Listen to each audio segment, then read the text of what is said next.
Welcome back to another Micmac Tabletop review.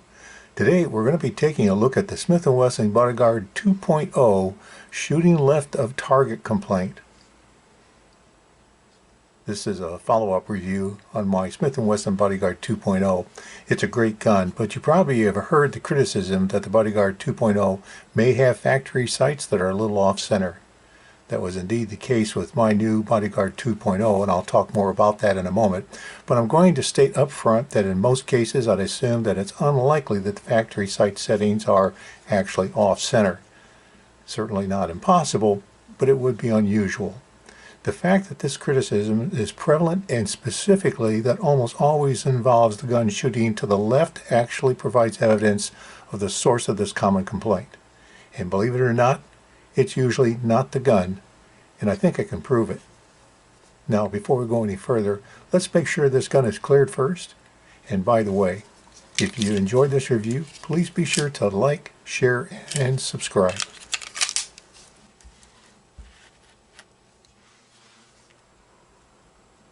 As I was saying, this is my Smith & Wesson Bodyguard 2.0. You can see my full review of this gun at episode 202505. Excellent little pistol. In my opinion, there's not much not to like about this 380 micro firearm. As pocket pistols go, the Bodyguard 2.0 has to be one of the very best. But personally, I know I have a tendency to shoot some pocket pistols to the left a bit. And yes, that's the case with this Bodyguard 2.0. I've always assumed that to be due somewhat to my large hands and long fingers. Perhaps it is. Add to that a heavier and longer trigger pull, as you'll often find on pocket pistols, and the problem seems to worsen for me, especially on small guns.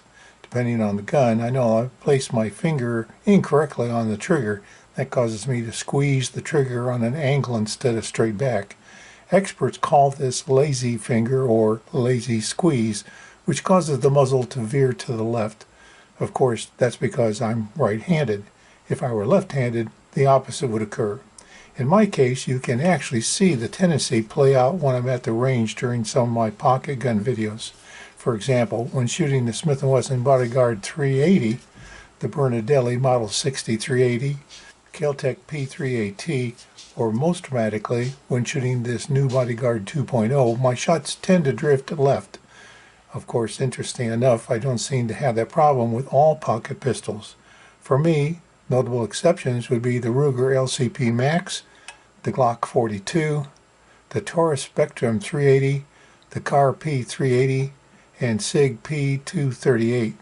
So what's the difference? Certainly a gun's design can make accuracy more of a challenge if the shooter has to make trigger finger placement adjustment from what would be more natural for the shooter. Add to that weight and length of trigger pull, grip hold, and grip angle, for example, could all come into play. Okay, trigger finger placement notwithstanding, it's probably a good idea to rule out that the factory setting isn't off. I can do that by using a bore sighting cartridge like one of these. They come in different caliber sizes. These are a 380. I picked these up mostly at local gun stores over the years. How did I end up with three? Well, that's a long story, but the advantage is that I can check their accuracy against each other. I can tell you that they're not 100% perfect, but repeated testing can give you a pretty good idea. Actually, a good enough idea for adjusting sights. A bore sighting cartridge is just a laser within a brass cartridge. Just install the batteries and the laser is on. Load the cartridge into the gun's chamber and the laser pointing out through the barrel. You can't get much better information on the sight alignment to a barrel than that. So what I found on the Smith & Wesson Bodyguard 2.0 was a very slight off-centered sight alignment to the left. I'll admit that even that little bit surprised me. In my experience, that's unusual. New pistols, factory quality control is actually pretty good these days. But checking against multiple measures and between these three bore sighting cartridges, the sights were indeed just slightly off. Now let me also say that I recognize this gun to be a close-up firearm, so this little air wasn't large enough for me to typically make any adjustments to the sights. At 15 feet, this air might only account for maybe an inch, 2 inches at the most. But since it was common for me to be 4 to 6 inches off at 15 feet, I already knew that the air was mostly me. And just knowing that the sights were a little off would have been enough for me to just use a little Kentucky windage to correct if I needed. However, because I was making this video and because I have sight adjustment tools, I went ahead and made a very slight adjustment. So the sights are now even better centered. Here you can see I've corrected to darn near perfect alignment. The point here is I can't say 100% that your sights aren't off. It's unlikely, but it could be. Obviously mine were. Fortunately, there are ways to check, and if needed, these are indeed driftable sights. Bore sighting tools are fairly cheap, and while not perfect, they should help you confirm where your sights are aiming. By the way, with the help of a local gun shop owner, I was able to check out 2 more brand new Bodyguard 2.0 pistols for sight alignment, and they were both spot on from what I could tell. So if your shots tend toward the left when shooting your Bodyguard 2.0, how do you know if you suffer from lazy squeeze or lazy finger? Here's the good news. An easy, quick range test can tell you. First, shoot a magazine of rounds as you normally do, centering on the target. Don't worry about your shots going to the left. Now switch hands so that you're shooting with your weak hand, and again shoot a magazine of rounds, centering on the target. What's the difference? Assuming you're right-handed, your shots probably tend a bit to the left with your strong hand, or in my case, my right hand, and tend to hit to the right with the left hand or the weak hand, so you know it's not the gun's problem. Okay, let's check that out at the range. I usually set my targets out to 15 to 18 feet for pocket pistols, and that's what we're going to do here. So I've set the target out to 6 yards or 18 feet. I'm using the extended magazines for better control. If the problem is my trigger finger placement, it should show up in my shot placement. Let's see. Strong hand first.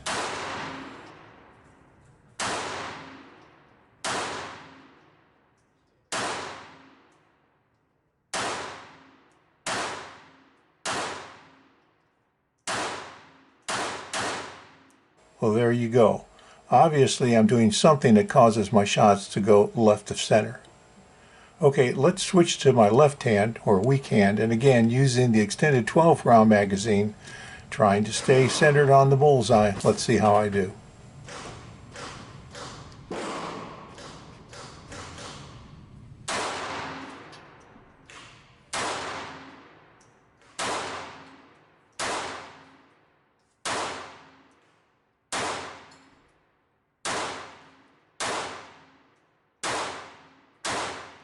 Yes, there's an overall wider spread to my shots. That's to be expected, but you can see the definite trending to the right. I think that verifies what I was saying about it being the shooter that's the problem, not the gun, at least in my case.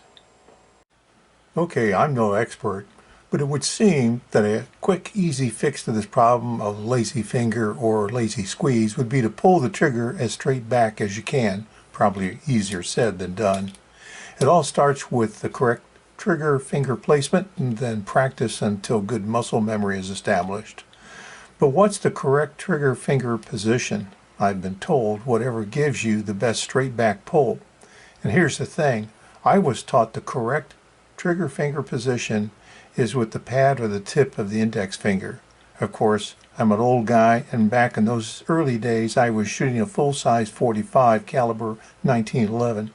Trigger pull weight was probably 3 pounds, if that, but because I have long fingers, it's been my habit to move to my first joint. Again, I'm not an expert here, but I think most full-size pistols may be more forgiving. Here's my Kimber 1911. Length of pull is less than 1/8 of an inch and at 3.5 pounds. But today's longer, heavier pull striker fired pistols can present a situation where pulling with the tip of the finger with the greater pressure needed to pull the trigger can result in the gun being driven off center, perhaps to the left. By the way, that's the one reason I think I don't shoot Glocks very well.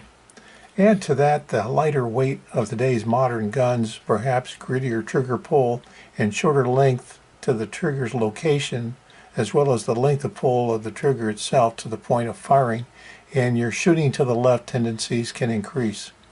Note that this issue is more likely to be seen with pocket pistols because they're small and often have heavier, longer pulls. So back to pulling the trigger. To increase your strength of pull, you may need to move your trigger finger contact to the first joint. You should now have more strength to apply, but depending on your finger length and strength, you may not have the leverage needed if the trigger angle is off and or if the trigger pull is itself very long, depending on the gun. Because you may have more finger flesh involved, you may also now have a higher risk of trigger bite and blistering. It's the reason that pocket pistols can be a challenge. Now you can test this out for yourself by pulling the trigger and holding it. Look down from the top of the gun at your trigger finger's position relative to the gun. I've been told the angle should be 90 degrees to the pulled trigger. At 90 degrees, you're more likely to be pulling straight back. Let's check this out with my 1911. With the tip of my finger, and now with the first joint. Not that much difference because the travel distance is very short and the trigger is so light. Now with the Bodyguard 2.0, look at the angle when I pull the trigger using my fingertip. My finger is way out because the distance is just short. Now using my first joint. In my case, with my long fingers, even when I use my first joint, it's better, but I'm still off of that ideal 90 degrees. And so you can see how this could increase my tendency to pull a bit to the left. So if you're like me, what can you do? Well, my hands are what they are, but I can be aware of what's going on, training myself to pull the trigger as straight back as I can. I can also look at changing grips, although there aren't that many options for the Bodyguard 2.0 at this time. One more suggestion. Try putting a band-aid on your trigger finger at the first joint before shooting and see if that changes anything. Weirdly, it seems to change things for the better for me. One more suggestion, if the shooting to the left issue persists for you, try adding a grip sleeve. A grip sleeve will add to the grip area and therefore may improve your trigger finger placement. Unfortunately, there aren't many grip options for the Bodyguard 2.0 available, but Hogue makes their beaver tail hand-all grip sleeve that will fit the Bodyguard 2.0. It's their model 18400 if you want it in black. And yes, adding a grip sleeve will add a bit more bulk to the gun. But if, like me, you need a better grip hold and perhaps a longer length of pull from the back strap to the trigger position, I believe you'd get an improvement with a grip sleeve. They're fairly cheap, so you haven't lost much if it doesn't work for you, so it's worth a try. Take a look at the difference of angle for my finger in relation to the trigger when using a grip sleeve. As you can see, it's a little closer to that 90 degrees. Back at the range, let's see how adding a Hogue grip sleeve to my Smith & Wesson Bodyguard 2.0 affects my shooting. Will there be any difference?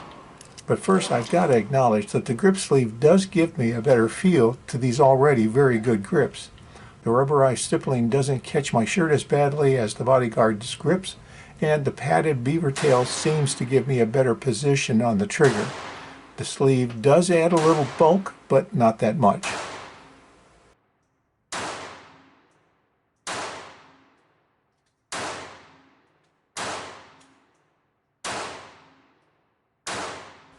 And there you are, much better. Yes, there's still a slight tending to the left, but the grip sleeve seems to work for me, and it's more comfortable. No trigger pinching either.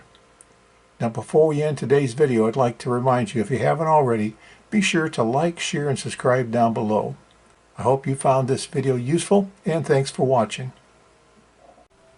Okay, so in a nutshell, if you're experiencing left of target shot placement with your Bodyguard 2.0, it's probably not the gun's fault. Yes, it could be, and there are ways to check the gun's sight centering using a bore sighting cartridge, but you can also check the more likely culprit, your personal trigger skills, by switching to your left hand or weak hand to see if you might be demonstrating a bit of lazy squeeze. In the end, the solution might be as simple as just retraining yourself for a more proper trigger finger placement and straight back pull. Adding a band-aid to your trigger finger may help at the range, but I think you'd agree it's an impractical solution for everyday carry. As for me, well, I've added the whole grip sleeve to my Bodyguard 2.0, and it seems to have helped with my accuracy and comfort. But I also continue to regularly train to improve my draw, my stance, my grip, my target acquisition and my trigger control with this gun. The result is that I'm better with the gun and I enjoy shooting it more. And although the Smith & Wesson Bodyguard 2.0 is new to me, it's indeed fast becoming my preferred pocket carry pistol. Any weapon you carry is better than the one you left at home. Thanks for watching. Hope you'll be back for my next tabletop review. Until next time, stay safe.